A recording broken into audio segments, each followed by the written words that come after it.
can in our power in a city that they wouldn't have more cases to investigate after this. So we have to find a way to help our children live in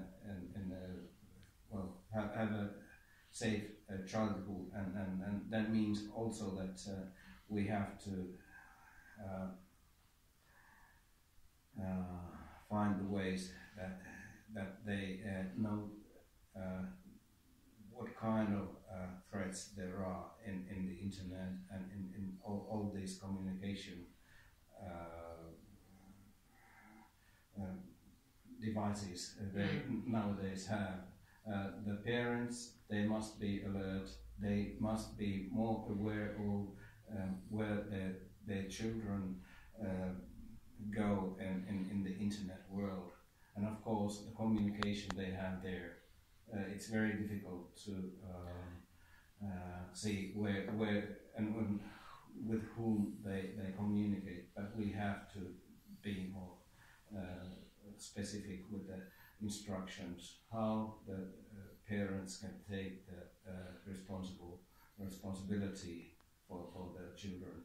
And of course we have to think that all the children of these, the age under 15 and 16, they go to school, so we have to have this information spread by the schools also, not only with and by the parents, but also the school system must be a part of it.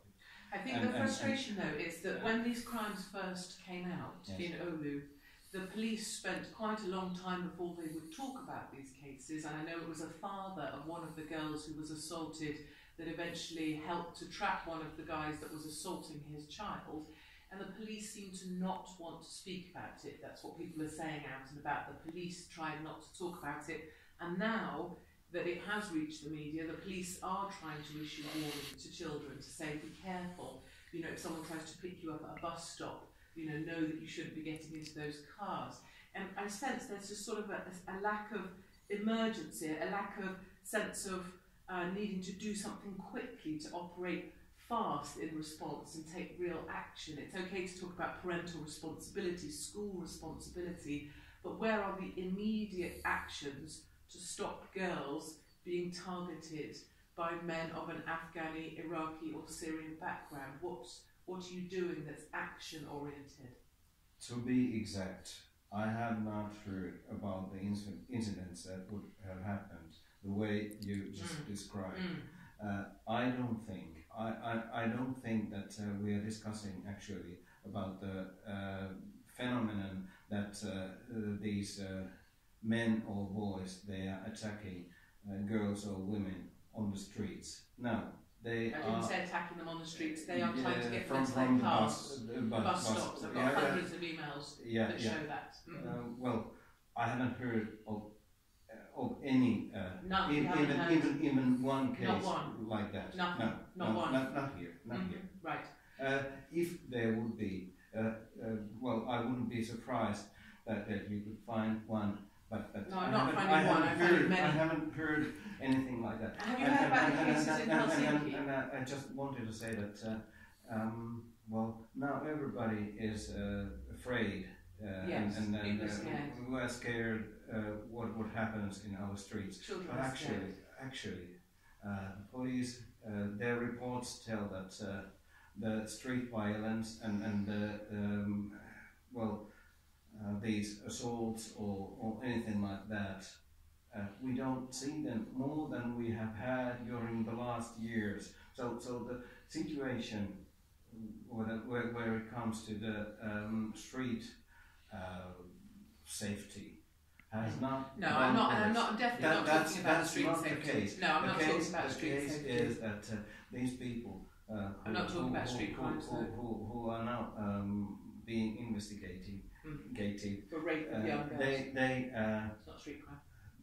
No, it's not street crime. It's rape of girls. But they find the communication with the girls they have probably sexually abused or something like that, and they find find them via new communication devices. No, I understand how they find them. System. Have you heard about the 3 migrant men accused of sexual abuse of young children in Helsinki? Yes, You have heard about that? I read the news yesterday. Okay, you've read about that. Yes. So, in my experience coming from the UK, with our enormous number of grooming gangs, or as you prefer, sexual abuse of minors by multiple migrant men, it is sophisticated, their operations. They are coordinated, they are targeted, and in our country, thousands upon thousands of girls were targeted and raped by many men over many years. Are you frightened that Oulu is the tip of the iceberg? You know, the tip of the iceberg, that now you have it in Helsinki, you're going to find out about it in other towns and cities where these men operate. Do you have that fear that I have? Well, I suppose I have the same fear that we have to take the action we can to stop this development. And then I think if they use the communication systems to do the crime, so we have to... I don't want to be rude, I don't want to be offensive, but they're not using communication systems to do their crime, they're using their genitals. They are raping 10-year-olds. You keep talking about communication systems. I think we have to be a bit honest about what's happening. It's the way that... it's the way they get them, but they are raping them. It's not communication systems. But we have to stop the communication between these young girls and these men. Why don't you stop the migrant men coming into your cities and towns? We have about 6,000 migrants who statistically massively overcommit sexual crimes, or people from other countries in Oulu. Perhaps there are migrants. 6,000 out of 200,000. There are these refugee background. 6,000 is only about 750. Yeah, but imagine that. Only 6,000 from different backgrounds, only 750 from refugee, and yet out of those 16 cases, how many of them are asylum seekers? Do you not see the statistics there? Yes. That this five statistics makes no sense now. You listen to yourself. I understand what you say. Yeah, you have a problem in your city with and migrants. Everybody's talking about it. You're not. You told me you haven't heard about it. You said you don't know about it. You said you've not heard the detail about it. You didn't listen to me. I listened to you perfectly. I listened to you tell me about the 5, and that we've just proven is nonsense. I did listen to you. You said you don't know about the attacks. Well, I haven't heard the You police. haven't heard? How can you not have heard? I've heard in England. The police reporting about that. You have to try not to hear. You literally have to have your head in the sand. No, I have to stick to facts.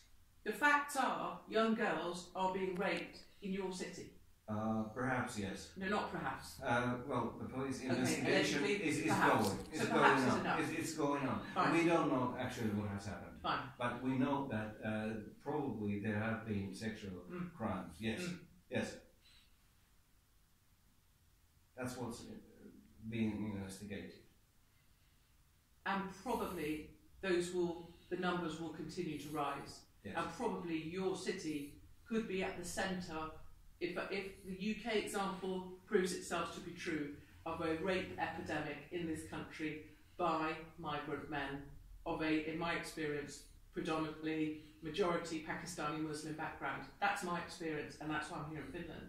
And that's why I'm trying to warn you. And it's why I'm kind of frustrated by your Prime Minister saying the numbers aren't that big. There's lots of young people in Oulu, it's what to be expected. It's why I'm frustrated by you saying 4 will be Finns, 1 will be a migrant. Statistically, that is not true. That is completely incorrect, and you've just proved that by yourself by saying there's only 750 people that are here that are refugees. You know, it's bonkers, this apathy that's going on here, and I want to shake people and wake them up, and I don't know how to. As a mum, I want to say, please care more, please do more, please go to the police station, please find out, please don't sit there and say, I haven't heard yet, like you're waiting for some travel tickets to come through, you know? That's my heart. Because I think this will be an explosion of rapes against young girls here. We're trying to stop it. We have found out that there have been several cases of sexual crimes that's being investigated now. I find it hard. We have to find ways to stop it. Mm. Tell me, did Finland sign the Global Compact on Migration? As I remember, the government has agreed on it. I don't know actual signing, but yes, no, it has. I suppose it has. Do you support that? As far as I know about the paper, so you support it. I think I support it. I think that we have to find ways for international agreements how to take care of the problem with the refugees. And your mayor said you need to educate them. We can't just close all of them. Your mayor said you need to educate them. We can't just... No, but your mayor said you need to educate them. You literally need to educate people not to rape 10-year-olds. Really? Yeah, really? yeah. Is that the best you've got? Yeah, we have to find out how we have to learn how to do it best we can, but we have to do it. Okay. Yes. Thank you very much. I appreciate your time. Thank you. I just want to ask the team, if that's okay, because I don't want to monopolise your time, if you had any other questions.